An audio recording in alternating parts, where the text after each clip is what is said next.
hearing the fact that we didn't always used to do rescue. You know, we didn't always have a rescue truck. We didn't always have heavy hydraulics.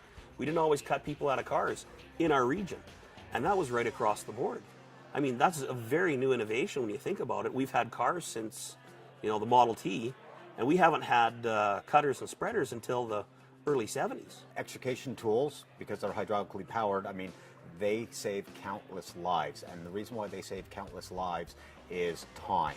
Time to get into that vehicle, to extricate the patient and get them to hospital. There's been advances in ventilation, positive ventilation with fans, power tools, as we talked about, lots of nozzles, and now they think for themselves, and major nozzles like exposure nozzles.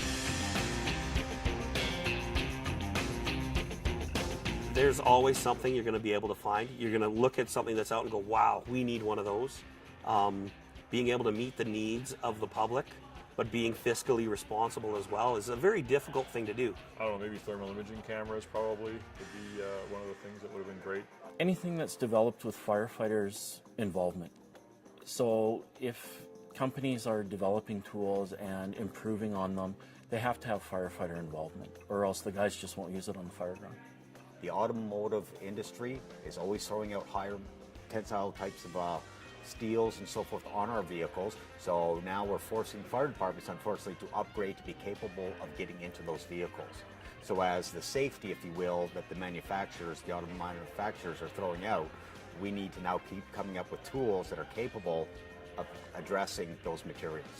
It would have to be with thermal imaging and making it better. I mean, it's already really, really good, but if there's ways that we can improve it, you know, transmitting to smartphones or iPads, that type of thing.